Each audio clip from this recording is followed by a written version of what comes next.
àṣírí kan náà wọn pásítọ̀ tú inú wíwá dùn pé àwọn pásítọ̀ ìjọ aládàáni òun ni torí pé àwọn ló máa ń pariwo jù ṣe rí CRS ṣe rí sẹ̀lẹ̀ ṣe rí Church of the Lord ṣe rí ohun ìjọ aláṣọ funfun yẹn ẹ má lọ o ẹbọ ni wọ́n ṣe ń bẹ o irọ́ ni wọ́n ń pa fún yín wọn ò polówó ọ̀nà Jésù fún yín ìjọ tí wọ́n ti ń polówó ọ̀nà Jésù fún yín òun láṣìírí àwọn pásítọ̀ ń tú yìí. How many times they've arrested you when you started your ministry? They have invited me once. Once? Yes. Where? At Elisha. What happened then? Ìgbà yẹn wọ́n sọ pé à ń ṣe fake miracle. Are they saying you are doing fake miracle or you did it that time? Just go straight. That time, that's 3 years back. I did it once. You did fake miracle. How do you tell us how you did it that time? I remember. I healed a madman. You healed a madman? Yes, sir. kì í ṣe gbé àwọn pásítọ̀ tó lóun sọ yìí pé ká má ṣe ìdájọ́ wọn lélẹ́yìí. Oh God, kì í ṣe gbé àwọn pásítọ̀ tí bíbélì sọ yìí pé a ò gbọ́dọ̀ ṣèdájọ́ Ọlọ́run ò pe àwọn eléyìí ebi ló pè wọ́n wọnú Kìrìsìtẹ́nì. àwọn pásítọ̀ àwọn apọ́stù àwọn prophet ọ̀pọ̀lọpọ̀ àwọn tí wọ́n ń ṣèsọjí káàkiri yẹn fẹ́ẹ̀kì ni wọ́n o wọn kì í ṣe ọ̀ríjìnà. ẹ̀yin tí wọ́n ń rẹ́ǹtì tẹ́ ẹ máa ń ṣe bí wèrè tẹ́ ẹ máa ń ṣe bí afọ́jú àwọn àgbàlagbà sọ wípé èpè díẹ̀díẹ̀ òun ló ń ja òkú gbẹ́ tẹ́ ẹ bá parọ́ mọ́ra ilé ni pé ẹ ya wèrè ẹ ló mọ̀ dájúdájú pé ẹ máa padà ya wèrè kẹ́yìn ayé yín o. ẹ jẹ́ ká mú gègé ẹ jẹ́ ká mú ìwé ẹ jẹ́ ká máa káṣe wọ́kìsì wa kó perfect kẹ́ ẹ wò wípé kò sẹ́ni tó lè náwó sí nǹkan tí ò ní fẹ́ jèrè ó mà ṣe o kò sẹ́ni tí ó máa náwó sí nǹkan tó máa ní kó o má jèrè nígbà tí a bá ti gé pásítọ̀ tó ti ná bí 500,000 sórí advert sórí rédíò mẹ́pẹ́ 419 ni. ìwọ tó ń parọ́ tí wà àti pásítọ̀ jọ ń negotiate tẹ́ ẹ mú kíní yẹn ní business tẹ́ ẹ mú lówó tẹ́ ẹ fi ń múyàn nígàn ó máa padà ya wèrè tó bá parọ́ pé wèrè ṣe ẹ o. tó bá jẹ́ pé ní tòótọ́ agbára yẹn wà fún yín tẹ́ ẹ̀ ń jí òkú dìde tẹ́ ẹ̀ ń lajú afọ́jú tí ara wèrè ń yá kí ló dé tẹ́ ẹ̀ ṣe sílé yín ọmọ yín sọ fún àwọn èèyàn kan pé ẹ má gọ̀ mọ́ o ayé ti kúrò níbi tó wà tẹ́lẹ̀tẹ́lẹ̀ ayé ti kúrò ńbẹ̀ àwọn pípù yìí ọrọ̀ ajé ni wọ́n ń ṣe wọn ò lajú afọ́jú wọ́n ń lọ méèyàn wá láti bí stéètì karùn-ún stéètì kẹfà sí stéètì ọ̀dọ̀ wọn.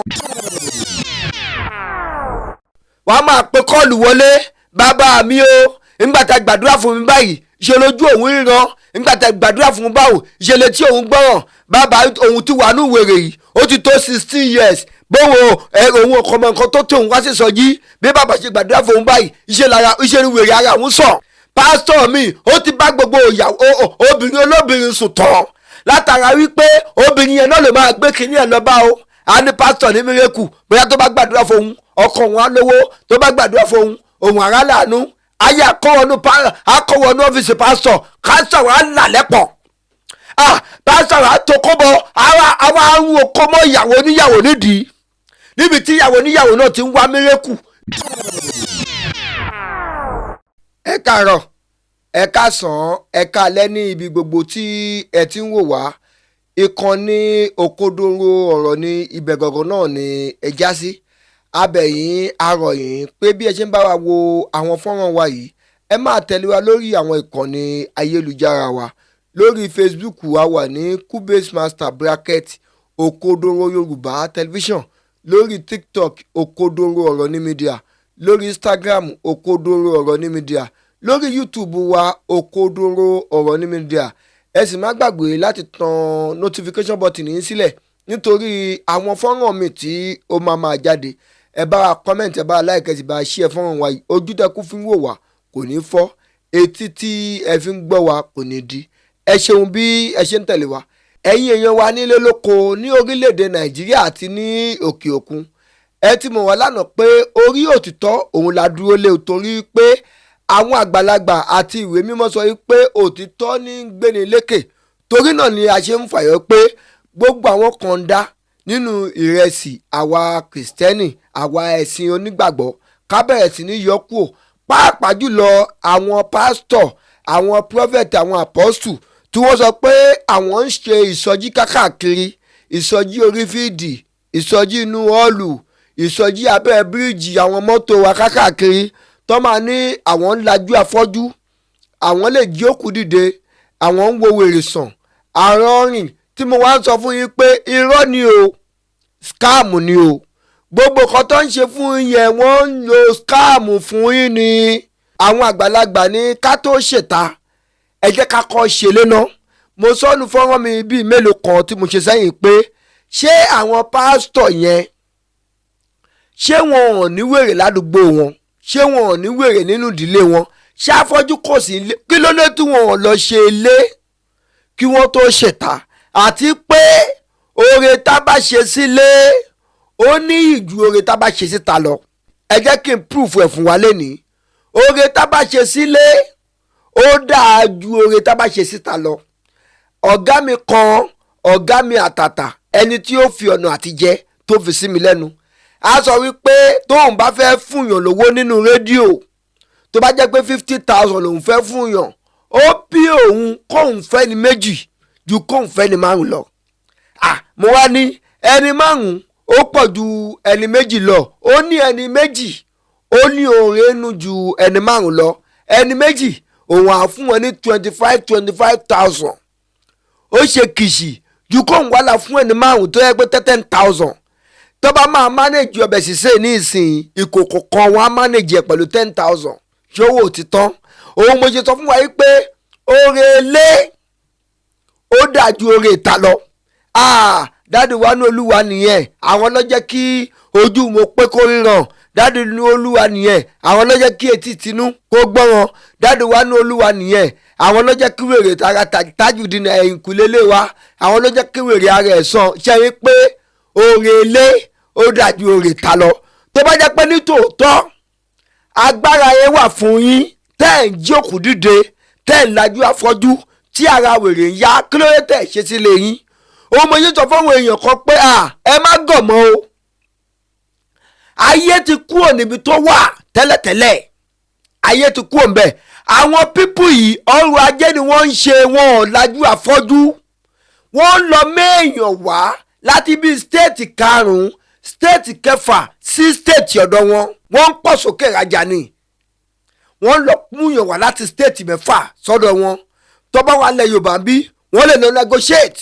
pẹ̀lú èèyàn kan nílẹ̀ Ìgbò ìyẹn iṣẹ́ tí yẹn ń ṣe nìyẹn ní àrídájú pẹ̀lú ògo Ọlọ́run pé ẹni bá ń parọ́ nu wọn pé òun ya wèrè ẹni yẹn á ya wèrè kẹ́yìn ayé ẹ̀ o ẹni bá ń parọ́ nu wọn pé ojú òun fọ́ ojú ẹni yẹn máa fọ́ kẹ́yìn ayé ẹ̀ bẹ́ẹ̀ làwọn tó wà ní ọ̀nà ilẹ̀ Ìgbò lọ́hùn bẹ́ẹ̀ ni wọ́n ṣe ń ṣe wọ́n á wá mú wọn lẹ̀ Yorùbá bí òun mo ṣe sọ fẹ́yìn tó ń gbà ẹ̀yin tí wọ́n ń rẹ́ǹtì tẹ́ ẹ máa ń ṣe bí wèrè tẹ́ ẹ máa ń ṣe bí afọ́jú àwọn àgbàlagbà sọ wípé èpè díẹ̀díẹ̀ òun ló ń ja òkú gbẹ́ tẹ́ ẹ bá parọ́ mọ́ra ilé ni pé ẹ ya wèrè ẹ ló mọ̀ dájúdájú pé ẹ máa padà ya wèrè kẹ́yìn ayé yín o torí wípé ìtìjú lẹ jẹ́ fún àwa kìrìsìtẹ́nì àwọn pásítọ̀ àwọn apọ́stù àwọn prophet ọ̀pọ̀lọpọ̀ àwọn tí wọ́n ń ṣèsọjí káàkiri yẹn fẹ́ẹ̀kì ni wọ́n o wọn kì í ṣe ọ̀ríjìnà kí ló jẹ́ kí n máa pariwo báyìí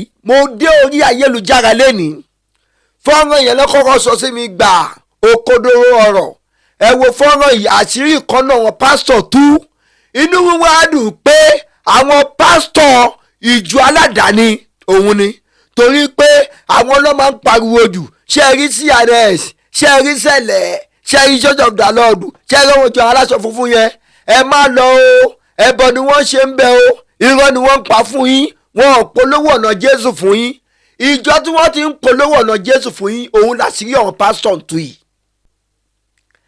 ọ̀pọ̀lọpọ̀ wa a kì máa ń jókòó ẹ jẹ́ ká mú gègé ẹ jẹ́ ká mú ìwé ẹ jẹ́ ká máa káṣe workings wa kó perfect kẹ́ ẹ wò wípé kò sẹ́ni tó lè náwó sí nǹkan tí ò ní fẹ́ jèrè ó mà ṣe o kò sẹ́ni tí ó máa náwó sí nǹkan tó máa ní kó o má jèrè nígbà tí a bá ti rí pásítọ̀ tó ti ná bí 500,000 sórí advert torí rédíò mẹ́pẹ́ 419 ni bàbá mi kan á máa pòwe wípé ọjà tó bá ń tà kò nídìí polówó àwọn la máa ṣe advert lórí rédíò wọ́n á máa pe kọ́ọ̀lù wọlé bàbá mi o nígbà tá a gbàdúrà fún mi báyìí ṣe lójú òun ríran nígbà tá a gbàdúrà fún mi báwo ṣe létí òun gbọ́ràn bàbá òun ti wà ní wèrè yìí ó ti tó 16 years bóun òun ọkọ̀ mọ̀ nǹkan tó tó òun wá sí sọjí bí bàbá ṣe gbàdúrà fún òun báyìí iṣẹ́ ni wèrè ara òun sọ ìwọ tó ń parọ́ tí wà àti pásítọ̀ tó ń negotiate tẹ́ ẹ mú kíní yẹn ní business tẹ́ ẹ mú lówó tẹ́ ẹ fi ń múyàn nígàn ó máa padà ya wèrè tó bá parọ́ kó wèrè ṣe ẹ o. fọ́nrán tí mo rí lórí ayélujára pásítọ̀ pentikosta ìjọ aládàáni kan fake pastor tó sọ wípé òun ṣe healing òun ṣe ìwòsàn irọ́ ni wọ́n ń pa o àṣírí wọn ti tú o. fọ́nrán náà rèé ẹ jẹ́ ká la wò ó ẹ jọ ń torí tọlọ́run bẹ́ẹ̀ ṣe wo fọ́nrán yìí ẹ má bá a pín ẹ jẹ́ kọ́délé kódóko àṣírí fake pastor àṣírí pentikosta fake pastor tó ń ṣe mírèkù irọ́ àṣírí wọn ti tú ẹ jẹ́ ká wo fọ́nrán yẹn látòkèdélẹ̀ tábà tí ń wò ó ẹ jẹ́ ká máa comment ẹ jẹ́ ká máa pín lágbára ọlọ́run àní kó sọ́wọ́ àwọn olè pastor àwọn ẹbí lè ní pastor àwọn pastor tọ́lọ́hún ò pè tó kọ̀ lọ sí bible school lásán ẹbí lè ní pastor àṣírí wọn tú ẹ jẹ́ ká wo fọ́nrán yẹn látòkèdélẹ̀ fọ́nrán náà rèé. What's your name? Fadansi Olariwaju. Fadansi Olariwaju. You are from where? From Ilesha, Osun State. What do you do for living? I'm a pastor. Pastor in which church? God's Favorite Ministry, Ilesha. Are you a trained pastor or you just like to be pastor? I'm a trained pastor. You are a trained pastor? Yes, sir. But you're not by call? God called me. And God called you? Yes, sir. Okay. From where you are trained? I trained under Prophet Dr. Tosin Odeyemi for Igbami Prophetic Outreach, FAPO. And I trained under Prophet Dr. Olumiwa Kogu, God Center Ministry. Which school of theology? Babajide School of Prophet and Evangelist. Babajide? School of Prophet and Evangelist. Which church? CAC. CAC. But now you are not in CAC? No. I operate independent ministry. Independent ministry? Yes, sir. What brought you out from CAC? No, bí mo ṣe parí school tí mo sáfà àwọn ọ̀gá mi tó mo kàn bẹ̀rẹ̀ ministry tèmi. Bẹ̀rẹ̀ ministry tiẹ̀. Bẹ̀rẹ̀ mi wulẹ̀ lọ sí service lọ́dà CAC. Okay. How many times they've arrested you when you started your ministry? They have invited me once. Once. Yes. Here? At Ilesha. What happened then? Ìgbà yẹn wọ́n sọ pé à ń ṣe fake miracle. Are they saying you are doing fake miracle or you did it that time? Just go straight. That time, that's 3 years back. I did it once. You did fake miracle. How do you tell us how you did it that time? I remember. I healed a madman. You heal a madman? Yes, sir. But the person is not really mad. He's mad, but not that much like that. Go straight. How did you plan it? Tell us how you plan it so that we know what actually happened. Tell us how you planned it. Ṣàlàyé bó ṣe ṣẹlẹ̀. That is 3 years back. So fún wa ìgbà ministry ṣe bẹ̀rẹ̀ ni. Okay. Wọ́n fún wa lẹ́nìkan ní obìnrin ìwé kó ṣe bí wèrè. Kó ṣe bí wèrè. Bẹ́ẹ̀. Ta ló fún ẹ nígbà yẹn? Bọ́lá lórúkọ ẹni yẹn. Okay. Èkó ló wà orí fún láti máa sọ̀rọ̀.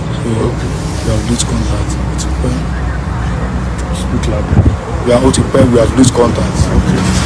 Wọ́n pàtó fún ẹ ní orúkọ ẹnìyẹn. Ó wá bẹ́ẹ̀ nílé ṣáàbí. Bẹ́ẹ̀ ni sir. Ó wá pretend bí ẹni pé ó dress bí ẹni pé wèrè lòun. Bẹ́ẹ̀ ni sir. Okay. Báwa ló ṣe ṣẹlẹ̀ ìgbà tẹ́ ó dress? Mo pray fún náà ní ara ẹ̀dá ìyá. Ṣé ní àdé congregation ló ti pray fún ni àbí báwo? Bẹ́ẹ̀ ni sir. ààrẹ dẹ̀ yá. bẹ́ẹ̀ ni sir.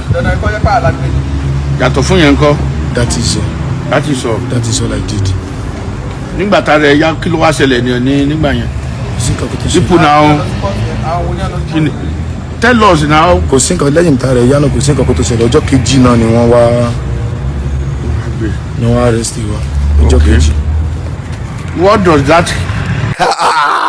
ẹ jẹ́ ká jọ pariwo hallelujah hallelujah hallelujah torí wípé kọ̀ǹda nínú rẹ̀ sì kí gbogbo èèyàn lè rí pásítọ̀ iṣẹ́ ti rí dàdí yìí nìyẹn o dàdí yìí ọgbọ́n lòun gbọ́ bàjẹ́ ó ṣe kíní kan bàjẹ́ ẹ wá sọ wípé ká má máa sọ̀rọ̀ sọ̀rọ̀ pásítọ̀ kì í ṣe gbé àwọn pásítọ̀ tó lóun sọ wípé ká má ṣèdájọ́ wọn lélẹ́yìí oh God kì í ṣe gbé àwọn pásítọ̀ tí bíbélì sọ wípé a ò gbọ́dọ̀ ṣèdájọ́ ọlọ́run ò pe àwọn eléyìí ebi ló pè wọ́n wọnú kìrìsìtẹ́nì ẹ lọ wádìí wọn ó ti lọ olóhùn kọ́ṣẹ́ lọ́dọ̀ pásítọ̀ méjì pásítọ̀ CAC kan àtọwọ́ kan nígbà tó ṣe tán bẹ̀ kò sáfù CAC rárá ó kàn lọ dájọ́ lẹ̀ straight ó wá bẹ̀rẹ̀ 419 kó lọ máa import àwọn èèyàn wọlé ó sọ̀rọ̀ ẹ̀ di importer and exporter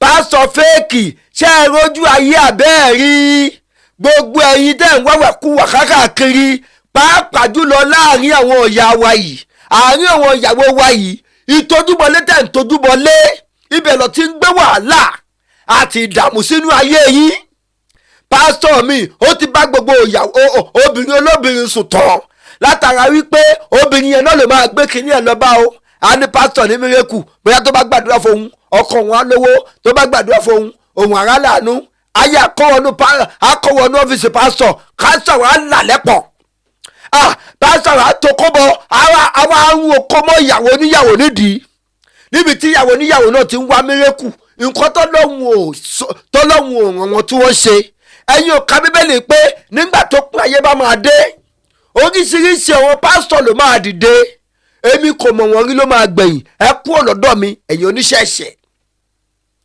ṣé ẹ ti rí àṣírí fake pásítọ̀ yín ọlọ́run ò ní jẹ́ ká gọ̀ mọ́ ọlọ́run á wà pẹ̀lú gbogbo wa gbogbo ẹ̀yin fake pásítọ̀ tó kù bá àṣírí ẹni ìṣe tú àṣírí máa tú kò ní kù kan ẹ bá pín fọ́nrán yìí ẹ jẹ́ kó délé ẹ jẹ́ kó dóko ojú tẹ fún wa kò ní fọ́ etí tẹ fi ń gbọ́ wa kò ní di ó kó dóró ọ̀rọ̀ ní mídíà ire o.